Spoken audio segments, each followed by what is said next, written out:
It's another Raw video from your favorite YouTube scout, Draft Raw Authentic. Yes, I am finally here making another video, and like I said, it's a raw one, so there will be no edits.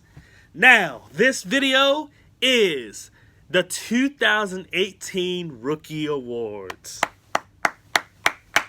The 2018 Rookie Awards, basically I'm going to give a synopsis or kind of a little, synopsis of how this is going to go down. Now, with these rookie season awards, I'm going to basically give you my opinion of who should win them and who was the best players at their position. So, I'm going to basically state who I think is the offensive rookie of the year and who I think is the defensive rookie of the year. After that, I'm going to give like the quarterback of the year, the running back of the year, so on and so forth, stuff like that. Now, the players that I make the offense or defensive rookie of the year will not win the award for their position. Even though they basically are the best players of their position, I will not be putting their names for the position rookie awards. So, it can give a little bit more, just a little better, just give a little bit more names, give a little bit more credit to other rookies that were out there that did their thing. So without further ado, let's get to it. The offensive rookie of the year is none other than Giants running back Saquon Barkley. 1,307 yards, 5 yards per carry, 11 touchdowns, 91 receptions, 721 yards, and 4 touchdowns. So overall, he had 2,000 yards. He had 15 touchdowns. Saquon Barkley was definitely the best offensive rookie this year. Played every single game. And the one big stat that he had is that he did not have one fumble. Not one fumble. That is huge for Saquon Barkley, and he is my offensive rookie of the year, and he's probably going to be the consensus offensive rookie of the year for the 2018 season. Now, for the defensive rookie of the year, there's a couple of names that's out there. Just to put every name out there. You had your Bradley Chubb. Somebody has Bradley Chubb as one. Somebody has Denzel Ward. Some people have Derwin James. Some people have Darius Leonard. Some people have Leighton Vander Esch. It's a plethora of names. But with mine, I have Darius Leonard. The reason why I have Darius Leonard is because, one, between him and Vander Esch, who people have Vander Esch, he's played every game. Vander Esch didn't, in terms of as a starter. Also, Darius Leonard led the league in tackles. Like, come on now, that's huge. But it wasn't just the leading the league in tackles. It was the overall aspect. He's the only defensive player that recorded a stat in every major category. Not one defensive player had that. And when I say every major category, not even Derwin James recorded every major category, which is something that I thought he would do. It was Darius Leonard that did. And he had 163 tackles, 7 sacks, which is huge for a middle linebacker, 10 pass deflections, 4 forced fumbles, and 2 fumble recoveries. That's every major thing. And he did it, and he basically had, on every major stat, he had more than one time that he did it. So he had more than one fumble recovery, more than one forced fumble, more than one interception, the pass deflections, more than one sacks. Obviously, like he did his numbers. He really did his numbers this year. And to me, he is the defensive rookie of the year. So now going to the position awards. Obviously, the quarterback of the year is Baker Mayfield, 63.8% completion percentage, 3,725 yards, 27 touchdowns, 14 interceptions. He had the best rookie season. The 14 interceptions, a little high with the interceptions, but, as a rookie, you're going to make some mistakes. So I'm not going to put too much on him, but the 27 touchdowns is huge because he broke the record for rookie passing touchdowns. And he did it by more than one. So that's really good for Baker Mayfield.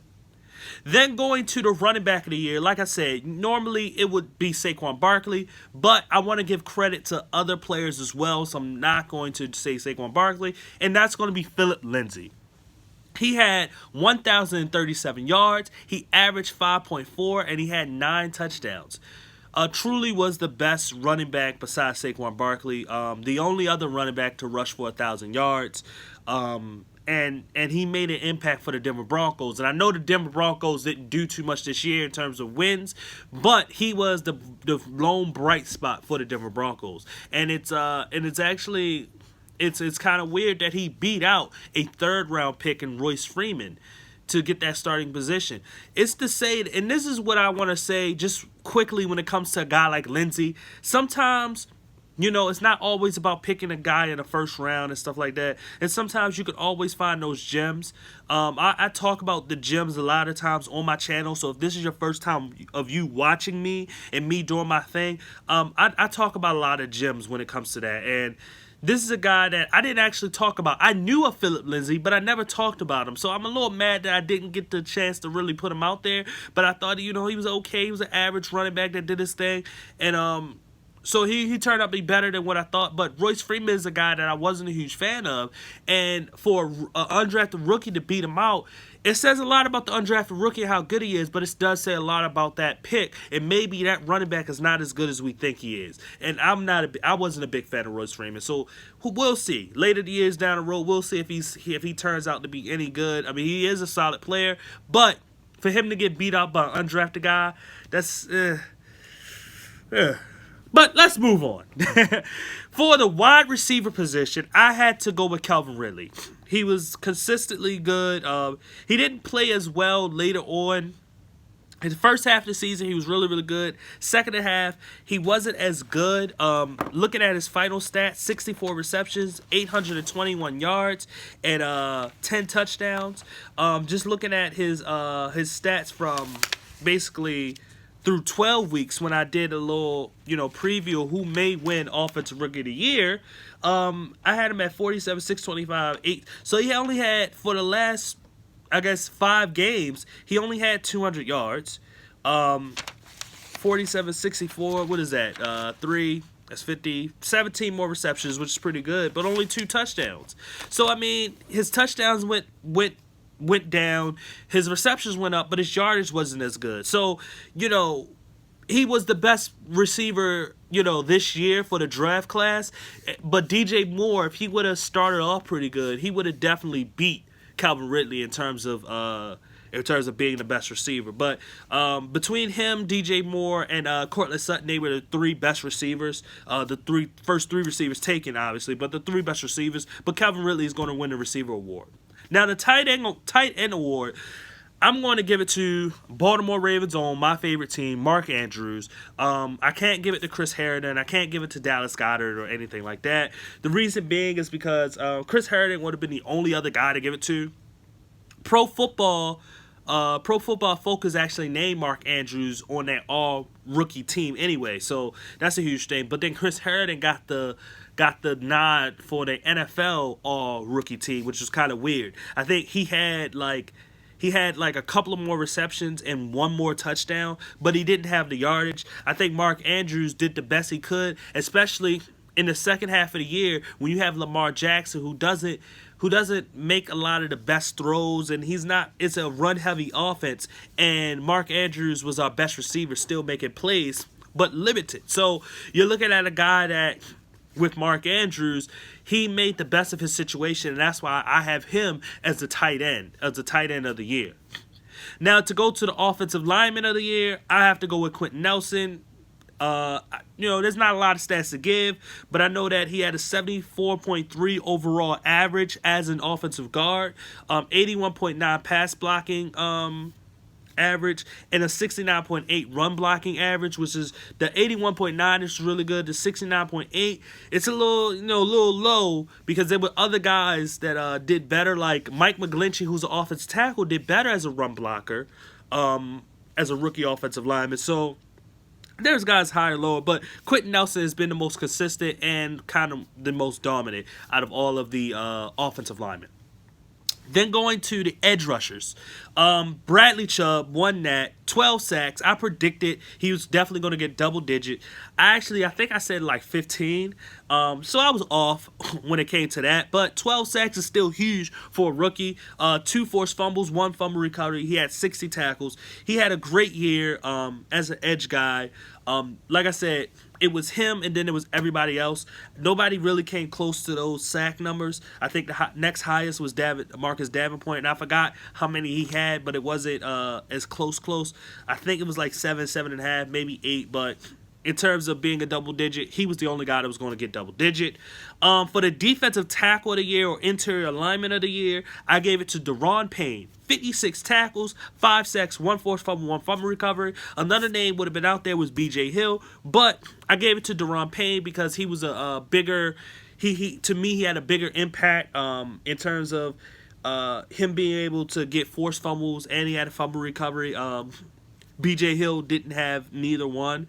And then, there was Vita Vea and Deshaun Hand, from the Lions, Vita Vea from the Bucks. Both of those guys had really, really good years. They were some of the top interior linemen, but I think Daron Payne overall had the best year out of all of them in terms of what he gave to the team, to the Washington Redskins. Then we look at linebacker of the year. Like I said, it would have been Darius Leonard, but he won Defensive Rookie of the Year for me. So I'm giving it to Leighton Vander Esch with 140 tackles, 9 pass deflections, 2 interceptions. Like I said, Darius Leonard had a stat in every major category.